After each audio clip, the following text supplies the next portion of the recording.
Mic testing, one, two. What is up? Uh-huh. What is What is up? What is up?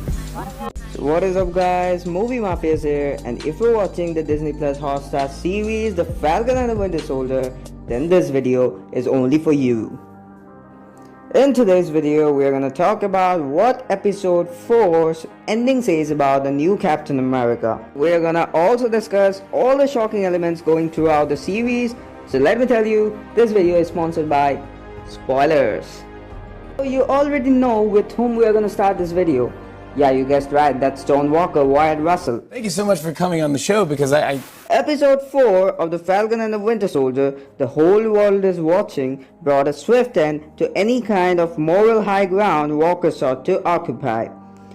Convinced of his own righteousness and the need to be the hero, the shield feeding the ego, feeding the shield in a cycle of self-aggrandizement, Walker suffers two major blows this episode.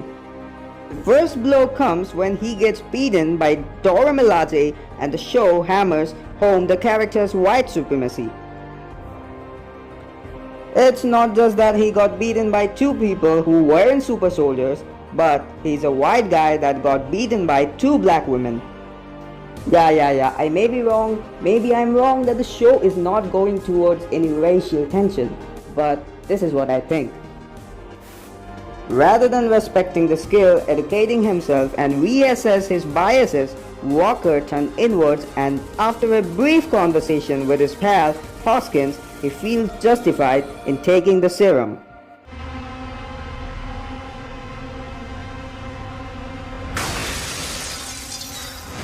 Feel bad for those who haven't watched episode 4 yet. I mean, when you're gonna start watching it? Man, John Walker just got the serum. When you're gonna watch it? When they show that Simo got the serum too? Oh, oops. No intention to leave my work unfinished. Continuing the story. However, the serum isn't enough to save Hoskins. During a fight with the Flag Smashers, a super-powered Walker is tussling with the group when Hoskins rushes in. Like an Avenger, he moves forward to save his brother. Rather instead, he gets punched into a pillar. And suddenly, he dies. Yeah, he dies. Oops, sorry. He dies, yeah. Believe me man, literally he dies. You can check it. Yeah, see, Walker is also checking whether he died or not. See. No heartbeat, no pulse. He died, yeah. It's over. Yeah, that was his part that he played. Yeah, that was it. Yeah. No Star Maker, no nothing, yeah. That was the part he's going to play in the series, yeah. It's over. run.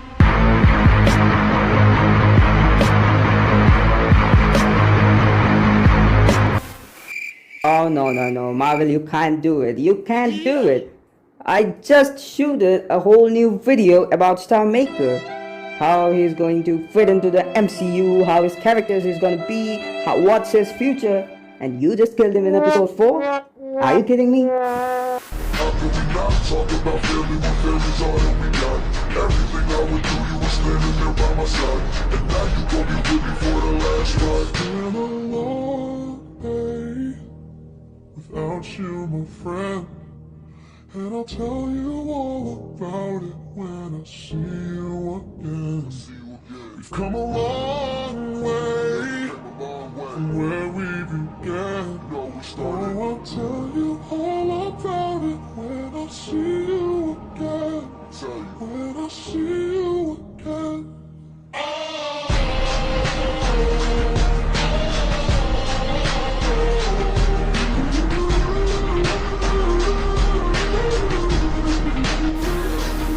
Okay, we have to accept it, that's life. No more drama. Okay, back to the story. Driven mad by grief, Walker jumps out the window, chases down one of Carly's comrades, who had mentioned earlier in the episode what a big fan of Captain America he was when he was a kid, and beats him to death with the shield. He's surrounded by people recording the action on their phones, and the final shot is Walker standing above his kill with a blood-drenched shield. I feel that the scene where the new Captain America, John Walker, is holding his shield and blood is just dripping and just falling from that shield and that the shield is blood shredded. The idea, the symbolism, I feel it is a perfect scene. This is the kind of content we want to pay to watch. This is the kind of symbolism, the scene, the drama we wanted to see in the series. And that's Marvel in its best. That's Marvel, that's true Marvel, I believe. Symbolism here is pretty obvious because it harkens back to Sam's warning back in episode 1. Symbols are nothing without the people who give them a meaning. The shield is just a piece of metal, but it takes on new meaning when you put it in different people's hands. Walker on the surface fits the profile of who should have the shield. I mean, he's a war hero, he looks the same, he's white, he's blonde, and therefore resembles Steve Rogers, as well as who America typically casts as its heroes. And yeah, he's patriotic as well. But this episode interrogates what it means to be a war hero when you are recognized for doing horrible things in the name of freedom. Furthermore, being successful in war does not necessarily make someone good. Oh man, what a nice thought that is. It's really appreciative of the show writers. Thank you, Marvel. In the show, we see that when Walker lets his grief and rage take over and murders a guy in cold blood because he has the power to do so. The shield is supposed to stand for American idols, but as the show points out, the America of Steve Rogers fighting Nazis is very different than the America of the 21st century with its global community and moral ambiguities. There are still moral absolutes, and beating a defenseless man to death in the middle of the street is still generally considered bad. When you hand a guy a shield because he looks the part, you take his actions out of the equation. Yeah, this is the perfect thought that the show writers are trying to ignite. Show writers are trying to tell us that why can't we hand over the shield to someone like Sam, to someone who belongs to Wakanda, or generally someone who is black. Because looks doesn't matter. You don't have to look exact as Steve Rogers, but you can be like Steve Rogers if your actions, if your thoughts, and if your mentality is like him. Ultimately, those actions speak to what America is rather than what it wishes it could be.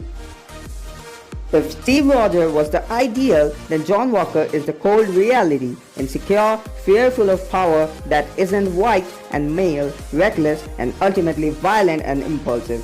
Meet your new star-spangled man. Guys, that was my short discussion and my detailing about the episode 4 of the Falcon and the Winter Soldier. Let me know in the comments below if you liked the video or not. Disney Plus released the Zemo cut, that is Baron Zemo dancing in a loop from Falcon and the Winter Soldier. I'm quite sure that you have watched that video cause it has gone viral, it has gone really viral. If you want a movie mafia review for that video, so please let me know in the comment section below. Guys, if you like our work, our channel, and if you are interested in movies, please do like and share this video, and please do subscribe our channel. Signing off from my side, see you in the movies.